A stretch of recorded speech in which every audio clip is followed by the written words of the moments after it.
सुधाकर सिंह की आंधी में उड़ गई योगी सरकार के मंत्रियों की फौज। घोसी की जनता ने सुनाया अपना फैसला। दिल्ली में बैठे बीजेपी नेताओं में मचा हड़कंप। घोसी में शिवपाल ने फेंकी ऐसी गुगली, 2 डिप्टी सीएम समेत दर्जनों मंत्री हो गए क्लीन बोल्ड। चर्चा पूरे यूपी में इन दिनों जोरों पर। घोसी उपचुनाव में दौड़ेगी अखिलेश की साइकिल या खिलेगा कमल। नामांकन से मतदान तक कैसे बदला चुनावी समीकरण, देखें आर गंगा पर विशेष रिपोर्ट। उत्तर प्रदेश में चुनावी सरगर्मी इन दिनों लखनऊ से लेकर दिल्ली तक चुनावी सरगर्मी तेज है। हो भी क्यों नहीं, क्योंकि जिस तरीके से उत्तर प्रदेश के मऊ जिले में घोसी विधानसभा सीट पर उपचुनाव हुआ और उस उपचुनाव में कौन होगा घोसी का विधायक, इस पर चर्चा इन दिनों जोरों पर हो रही।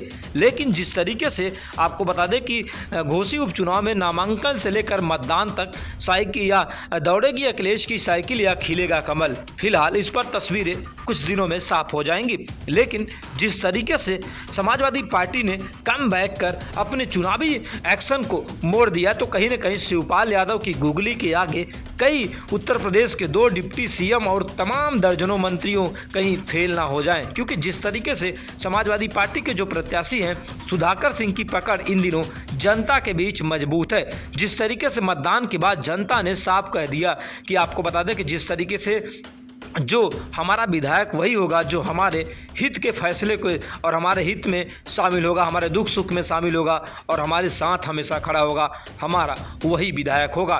फिलहाल आपको बता दें जिस तरीके से घोसी के रण में बड़े बड़े दिग्गजों ने अपने चुनावी प्रचार की ताकत पूरी झोंक दी थी, लेकिन आखिरी दाव तो बस चलना था उत्तर प्रदेश के घोसी विधानसभा सीट की उस महान जनता का।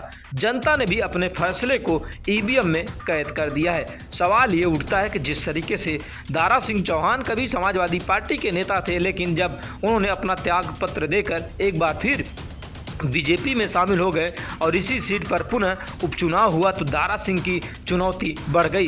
क्योंकि दारा सिंह ने जिस तरीके से लगातार पार्टी छोड़ने का कार्य किया, उससे कहीं न कहीं जो आपको बता दें कि घोसी की जनता है, उन्होंने कहा कि जिस तरीके से लगातार जो दारा सिंह चौहान है, पुराने नेता तो हैं लेकिन लगातार पार्टी छोड़ते हैं और बदलते हैं, जिससे आने वाले समय में दारा सिंह चौहान को एक बड़ा झटका लग सकता है। अगर दारा सिंह चौहान चुनाव हारे तो आने वाले समय में दारा सिंह की मुसीबत और बढ़ेगी। और दूसरी तरफ जिस तरीके से जो समाजवादी पार्टी के प्रत्याशी हैं वह लगातार जनता के बीच अपने मजबूत पकड़ के कारण जनता अपना फैसला सुनाएगी, या कहें अगर सुधाकर सिंह चुनाव जीतकर विधानसभा पहुंचते हैं तो एक नया इतिहास होगा। फिलहाल जिस तरीके से देखा जाए तो कहीं न कहीं दारा सिंह चौहान के लिए एक मुसीबत की बनती नजर आ रही, लेकिन दारा सिंह चौहान लगातार जिस तरीके से जो चुनौती है उसको पूरा कर पाएंगे या नहीं। लेकिन जिस तरीके से समाजवादी पार्टी ने जिस तरीके से आपको बता दें कि ओम प्रकाश राजभर समेत डिप्टी सीएम 2 डिप्टी सीएम समेत कई मंत्रियों को